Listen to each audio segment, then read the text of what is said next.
এবারের বিপিএল এ ভালো কোনো ব্যাটসম্যান নাই আমাকে সিলেটে, তাই বিপিএল শেষে কাপটা ভাগ করে দিয়েন আমার প্লেটে। তোমরা সাইরা দাও কাপের আশা, কাপ আমাকে খুলনায় জিতবো, কারণ আমাকে ব্যাটসম্যান গুলা খাসা। পয়েন্ট টেবিলের 1 নম্বরে আছো, তাই কইলাম না বেশি কিছু, হুদাই ঘুরতাছো কাপের পিছু পিছু। পয়েন্ট টেবিলের 1 নম্বরে আছি বলে কাপটা একাই আসবে আমাকে খুলনায় চলে। আর কয়টা দিন যাক, জাতা খাবা। পয়েন্ট টেবিলের কয় নম্বরে যাবা তখন টের পাবা। পয়েন্ট টেবিলের টপারে আছি, সব সময় থাকমু টপারে। কাপটা জিততা পাপন ভাইয়ের আগে ফোন দিমু আফারে। বলেও এই কাম করিস না সেরা, এই কাম করলে তোর বাড়ি করবো গেরা। ম্যাচ জিতলে আফারে ফোন দিয়া শুধু আপনি ক্রেডিট নিবেন, এটা কেমন কথা?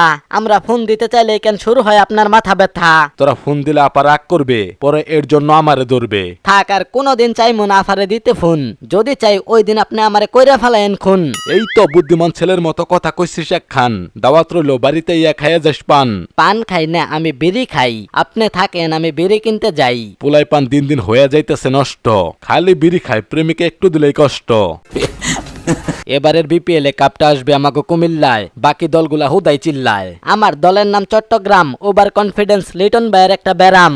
ওভার কনফিডেন্স না, আমি সব সময় চিল থাকি, বিপক্ষ দলকে হারানোর জন্য গুরুত্বপূর্ণ ছকাকি। আচ্ছা লিটন ভাই, আপনি তো ফর্মে নাই, অনুমতি দিলে আপনার একটা কথা বলবার চাই। আচ্ছা কি বলতে চাস তুই বল, আমি শুনি। অন্যের কথা যারা শুনে তারা নাকি অনেক গুণী। দিনের পর দিন অফ ফর্মে থাকার পরেও আপনি কেমনে থাকেন চিল? টিম ম্যানেজমেন্ট আপনার গারে মারে না কিল? মুখ সামলায় কথা ক, কুমিল্লার অধিনায়ক আমি বেডা, আমারে কিল দিব কেডা? এই লিটন এখন বাঘ, নিজের ডুল নিজে পিঠার, সেই জন্য উঠে রাখ। ঠিক আছে পাপন কাকু, আমি বিদায় নিলাম। এবারের কাপটা কুমিল্লায় জিতবো কইয়া গেলাম। এই সব চাপাবাজি বাদ দিয়া তাড়াতাড়ি ফর্মে ফিরে আয়, না হলে কিন্তু জাতীয় দলে টিকে থাকা তোর জন্য হয়ে যাবে দায়। ঠিক আছে পাপন কাকু, আমি আমার সর্বোচ্চটা দিয়া করমু টেরাই। আমি আর কখনোই নিজের নিয়ে করমু না বড়াই। Thank you sir. এতে ধন্যবাদ দেওয়ার কি আছে? জীবনটা বড়ই অদ্ভুত, কই থেকে কি হয়ে যায় বলা মুশকিল। এখন মাঠে নামলে আমি বলি চোখে দেখি না, আপনি চোখে দেখেন না, আর আমি চোখে দেখে কি চুলটা ফালাইলাম। যাই হোক সাকিব ভাই, আপনার চোখ এখনো ভালো হয় নাই।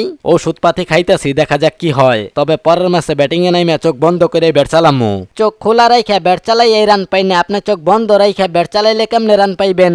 আরে বেটা, যে পারে সে সবই পারে। কি আর কমু, চাপার উপর দিয়ে আর 1-5 গেলেও আপনার চাপা কমবে না। এইসব কথা বাদ দিয়া প্র্যাকটিসে যা, প্র্যাকটিস কর মন দিয়া, যাতে করে প্রতি ম্যাচে 10টা রান করে করতে পারিস।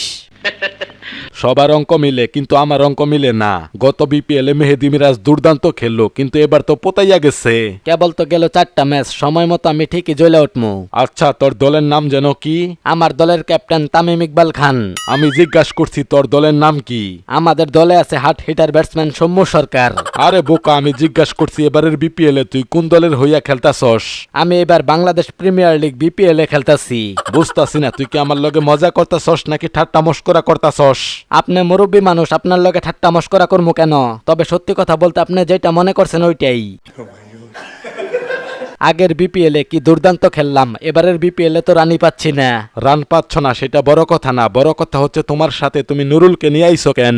ওরে ভাড়া করে আনছি দোয়া করার জন্য, যাতে করে দ্রুত ফর্মে ফিরতে পারি। পরের বার আমারে ভাড়া করে নিস, কান্দা কান্দা দোয়া করমু, দোয়া কবুল মিস নাই।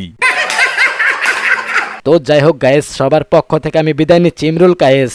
ভালো থাকবেন, সুস্থ থাকবেন সবাই। নির্বাচকরা এবার আমার জাতীয় দলে না নিলে তাদের কইরা দিবেন জবাই। চেষ্টা যেমন কত চেষ্টা করছি।